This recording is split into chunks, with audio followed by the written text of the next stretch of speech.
Hello, I'm Sue Phillips, and I thank you so much for contacting me so that I can possibly help you regain your sense of smell.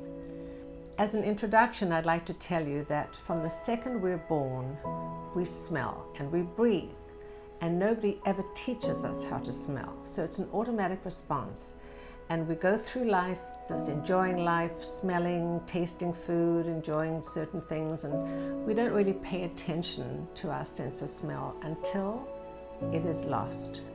And what has happened with COVID, unfortunately, is that this is a symptom of COVID, loss of smell and taste.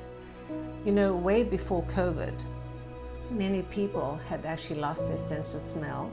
I work with a Dr. Henkin, who's the head of the Taste and Smell Clinic in Washington, D.C., and he told me years ago that about 25 to 30 million people had lost their sense of smell. But COVID has accelerated this symptom, and hundreds of thousands of people are now realizing how devastating their lives are. Why? Because they can't smell, they can't taste, they can't enjoy food. And so over the last few months, many people have contacted me to help them regain their sense of smell. I've had some amazing TV articles and press where they call me the scent whisperer. Well, I call myself the scent whisperer. And I'm here to tell you that I'm not a doctor, I'm not a scientist, but I know the power of fragrance. In fact, I wrote a book called The Power of Perfume, even before COVID, so I know the power of perfume. So what I'm going to do today is help you and guide you through the scent healing kit that you've purchased, which absolutely replicates what I have here, my 18 fragrances, and in your kit you have 18 fragrances, and we're going to go through them one by one.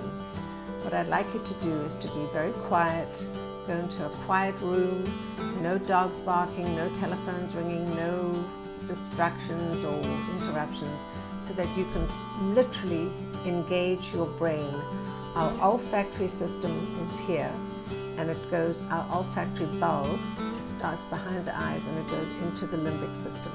In other words, I want to teach you to smell with your brain, to engage your brain, to engage the olfactory bulb with your limbic system, and in a way teach you how to smell again. So are you ready for your scent healing journey?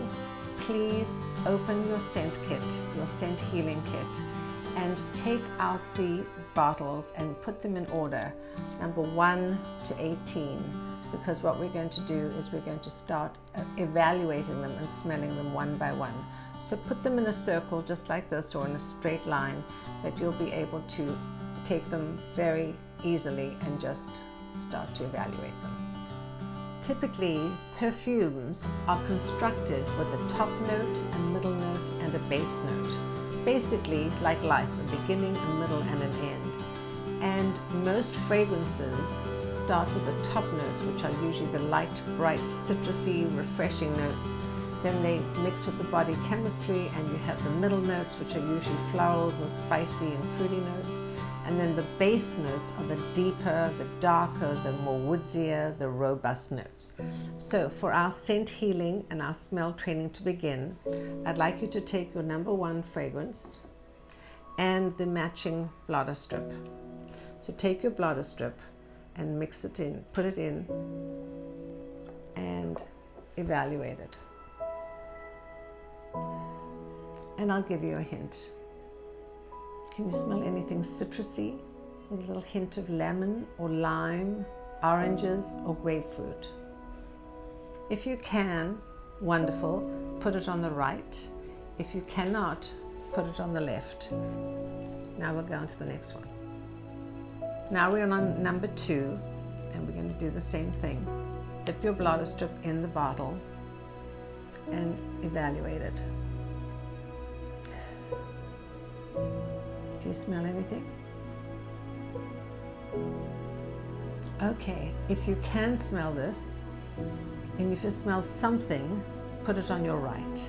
If you can possibly identify what it is that you're smelling, whether it's something fresh, maybe it's a little lively, it's a little uplifting, very refreshing, put it on your right. So that actually is a fragrance which has fresh cut green grass, green teas, green leaves, and a hint of hyacinth. And we'll come back to this one. So now, number 3, see if you can identify what it is. And does it smell sweet? Does it smell maybe a little powdery, a little floral? Does it remind you of something or someone? So this fragrance is very powdery. It is an aldehydic. It is actually the fragrance and the blend and the molecule that really made Chanel No. 5 famous. There are 2 words that describe this fragrance: al from alcohol and dehydrogenated carbon oil. It's called aldehydic. I hope you can smell this one. If you can, put it on your right. If you cannot, put it on the left. So take the number 4. Is this something that you recognize? Is it very sweet? Is it very delicious? Is it strong? Is it pleasing to you? You want to eat it? Okay, this is our fruity. It's a luscious fruity fragrance. It's got notes of pomegranate, honeydew, berries, all kinds of delicious fruity notes. A lot of people can smell this, and I hope you can too. And if it does, put it on the right and enjoy. All right, the next one, number 5. It could remind you of being at the beach, going on a crisp mountain air climb, a bike ride, and this is something very light and bright. We call it ozonic. You'll notice now that we're starting with the top notes, which are all the light, bright notes. You'll notice that all your bottles and your bladder strips are numbered 1 through 18. This is because we don't want you to have a preconceived notion. We just want you to evaluate the fragrances. Right now, we have evaluated 5 fragrances, and they are pretty much what I call top notes. They have been in the light, bright. Now we're starting on the middle notes, and there are quite a few middle notes that are in the floral family. So I'm giving you a hint.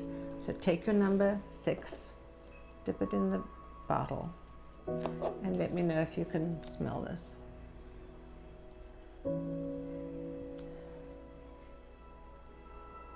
Does it smell like a fresh floral to you? Is it something light? Is it something bold? If you can, put it on the right, and if you can't, put it on the left, and soon you'll be able to see how many are on the left and on the right. This is actually a fresh floral. It's got notes of lemon and jasmine and rose. It's just a light, bright, fresh floral. Number 7, lucky number 7, I hope. Now this has notes. Can you smell something like cognac in here? Perhaps a little spice and a little rose. So this is a rose floral. I call it an exotic rose because it has notes of cognac, clove, violet leaf, and a hint of floral. Just close your eyes and try and engage your brain with the fragrance. So this is number 8. So what are you smelling on this one? Is it pleasant? Do you smell something? Do you smell any florals? So this is a really beautiful, big, bold, white floral made from white flowers. Jasmine, ylang ylang, and it's a very sensual floral. I hope you can smell it. And if you can, put it on the right. If you can't, put it on the left. Now, what's happening is your brain is starting to engage. We're lifting up the cobwebs, and maybe there's something that you can smell. Usually by this stage, people are able to identify. You might not be able to identify exactly what it is, but you'll be able to smell something. And usually what you're smelling could be really pretty, beautiful, pleasing. I hope that we're getting there. Now we're at the midway point. We're at number 9. This is a very bold, sensual floral. It has gardenia, and gardenia is very recognizable. And all these perfumes that I'm showing you are perfumes. They are very, very complex.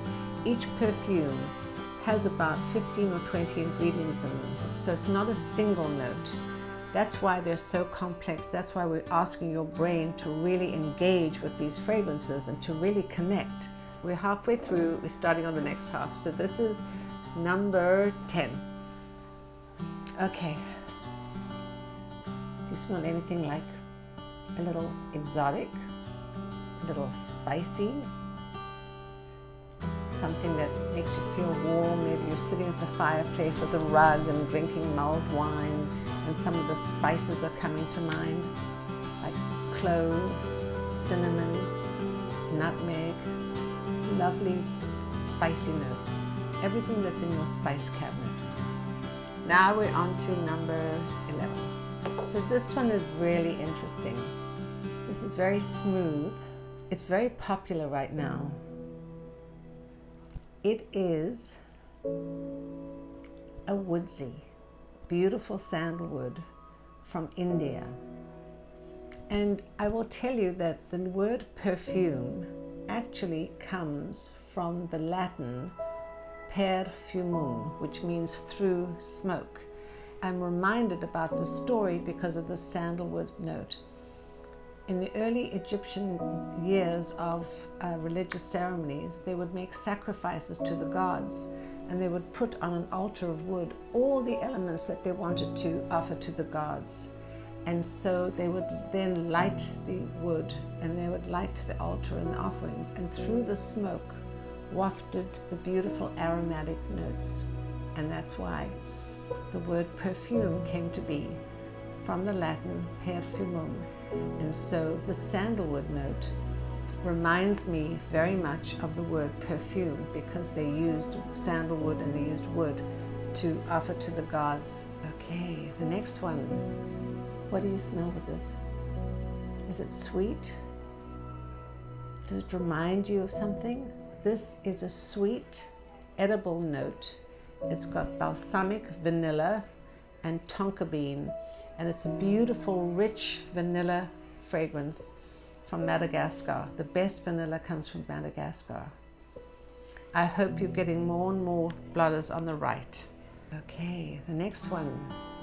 When you evaluate it, you may have difficulty smelling this, even if you do have your sense of smell.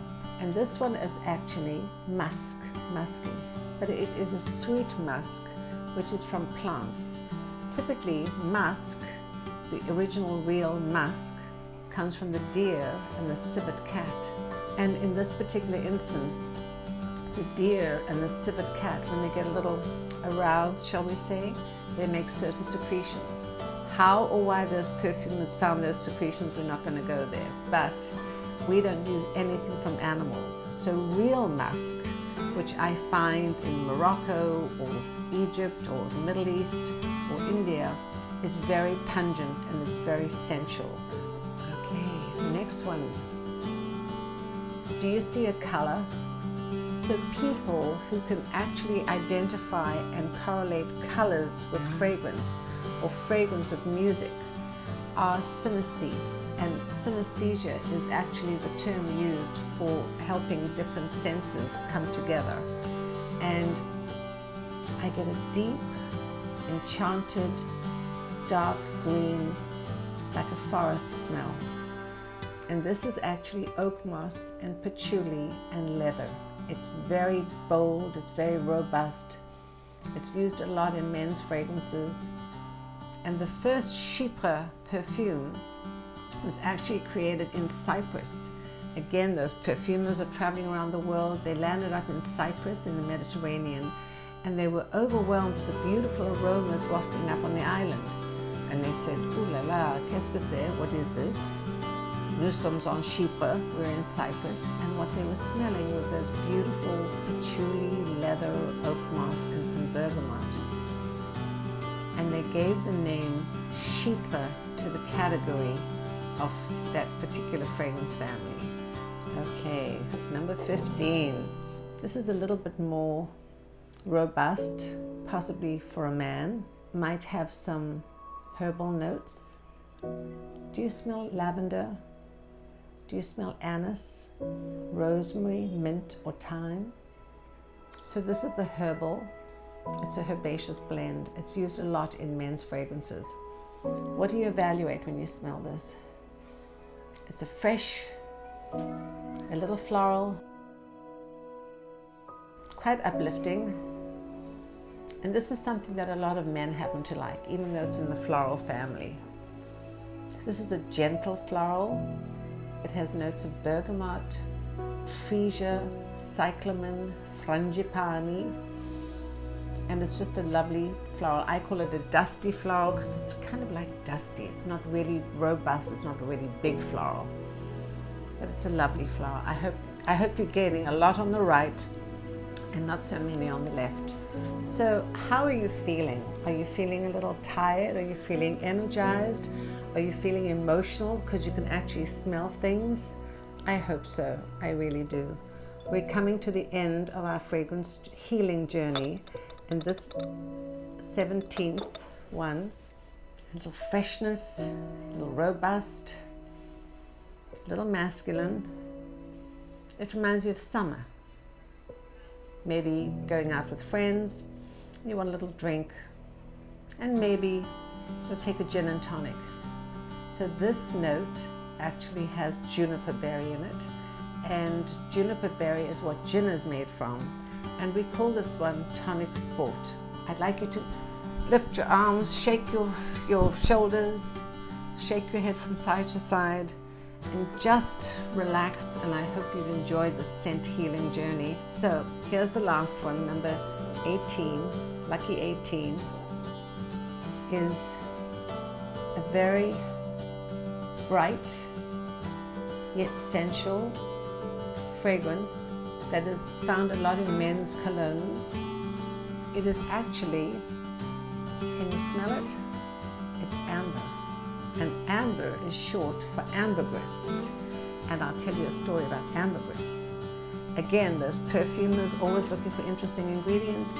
They were traveling around the oceans, the beaches, the forests, and they were walking on the beach one day. This is maybe a century ago. And they, lo and behold, they saw a sweet sticky substance, yellow sticky substance washing up on the shore. And they realized that they had to try and distill, extract, and remove and get the oils from the ambergris. And a pound of ambergris oil these days, if we were to use it, could be about $100,000 or more. But we don't use anything from animals. So this is a plant replica of amber.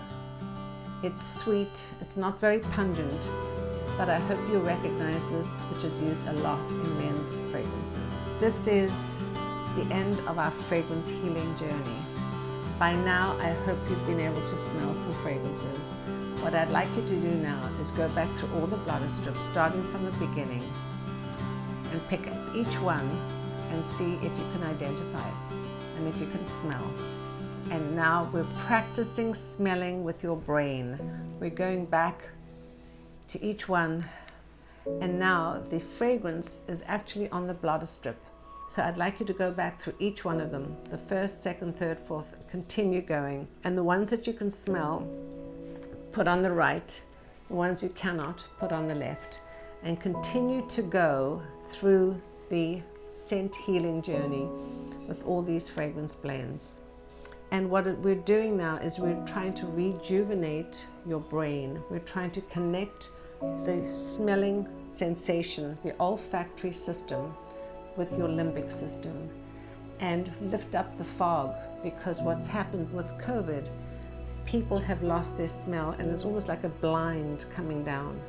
And now what we're trying to do is raise the blind, open the curtains, lift up the brain fog, so that you are able to smell again and to practice smelling. And if you love some of the blends, what you might want to do is choose 3 or 4 of the blends you happen to like that you think would go together. And if you would like, write to me and let us know what the blends are, and we can actually create a custom fragrance for you based on the blends that you prefer. And so this is the reason that we're doing the scent healing journey. I really would like you to start to practice, to smell with your brain, to rejuvenate this most powerful, powerful sense, our sense of smell. Thank you for watching. Thank you for purchasing our scent kit, and please stay in touch. I pray and I hope that you have a breakthrough. I would love to hear from you. My best wishes to all of you. Thank you.